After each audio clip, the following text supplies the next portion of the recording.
Olá, aqui é o seu coveiro do além. Peço primeiramente que inscreva-se e ative o sininho para não perder nenhuma novidade. Agora vamos à nossa história de hoje. A Ana nos escreveu uma história. Ela disse que isso aconteceu há mais ou menos uns 45 anos e aconteceu com a sobrinha dela. Ela pediu para relatar aqui no canal e aqui nós vamos chamá-la de Marta. Até porque a Ana pediu para que fosse assim, para que a sua sobrinha não fosse reconhecida. Ela tinha na época mais ou menos 8 anos e morava com seus pais e sua irmãzinha ainda bebê. Eles moravam numa casa bastante retirada, bem no meio do mato mesmo, pois o seu pai trabalhava com o reflorestamento. Essa casa era grande, antiga, casa de madeira, com muitas janelas, e as portas eram repartidas no meio, e tinha que juntar as duas partes para fechar. E elas eram muito pesadas,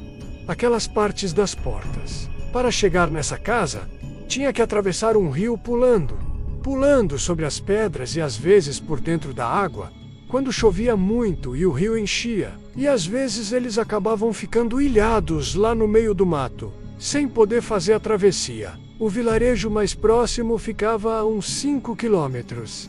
E para comprar alguma coisa ou pegar um ônibus que passava uma vez ao dia para ir à cidade, tinha que caminhar bastante. E se tivesse compras, então eles tinham que trazer em sacos colocados nas costas ou no lombo de alguma mula. E para atravessar o rio era bem complicado. Era muito difícil e não tinha vizinhos por perto. Na época, a irmã de Marta, a caçulinha, ainda era de colo, com poucos meses de vida, e ela estava bastante doente. Num certo dia, a mãe de Marta teve que ir à cidade para levar a neném até o médico, porque ela estava com muita febre e passando muito mal. Como era difícil a caminhada e atravessar o rio, era muito complicado. Com uma criança de colo e outra criança também, a mãe da Marta decidiu deixá-la na casa e levou a neném bem rápido. Ela apressou bem os passos, porque ela pretendia pegar o ônibus de volta no final da tarde, antes do escurecer. E assim a Marta ficou sozinha, lá no meio daquele mato, cuidando da casa, como a Marta sempre brincava sozinha. Ela tinha o costume de falar sozinha também, e conversava com ela mesma.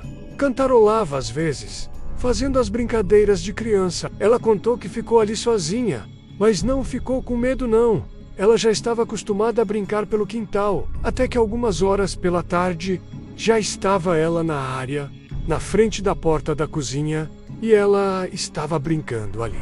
E lá da porta da cozinha, dava para ver a porta da sala e o quintal, lá do outro lado da casa. Foi naquele momento que ela olhou lá para o quintal e viu um menino.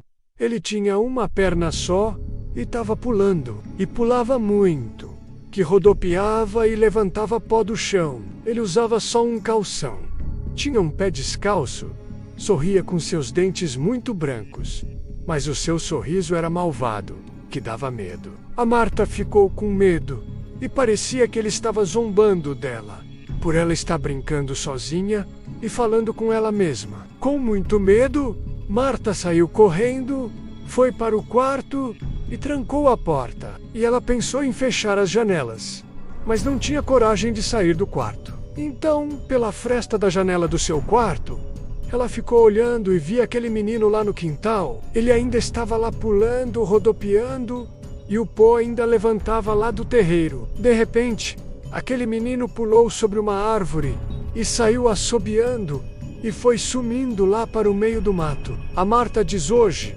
que na época ela não tinha conhecimento do que era aquilo. Eles não tinham televisão lá na casa.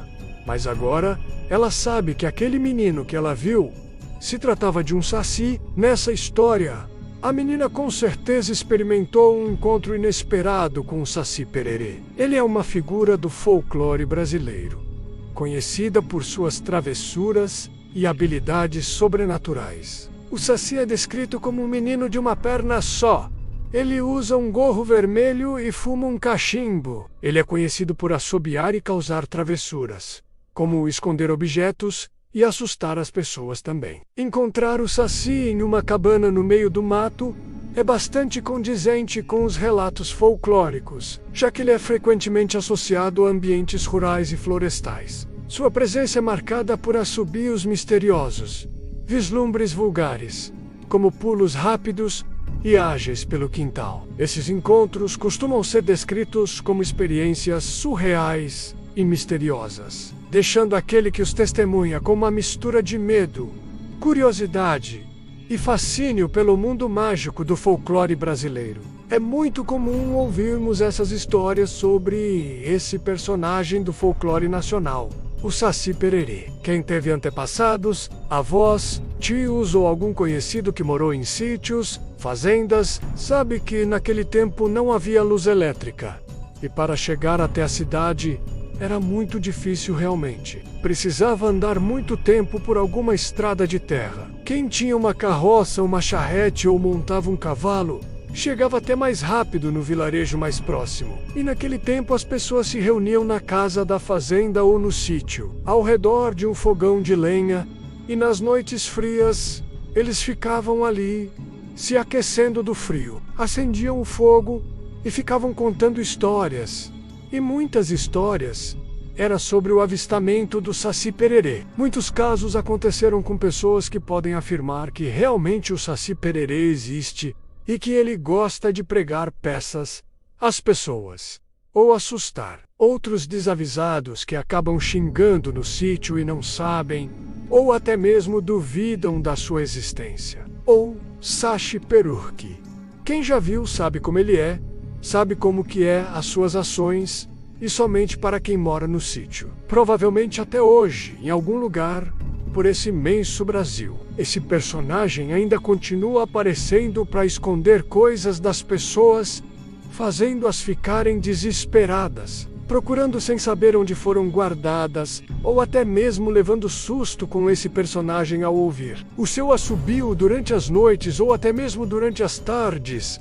Ao se aproximar assim à noite com a chegada da lua, eles gostam de surgir nas sombras das árvores, assobiando com a intenção, como já diz, de apenas assustar os moradores daquela região.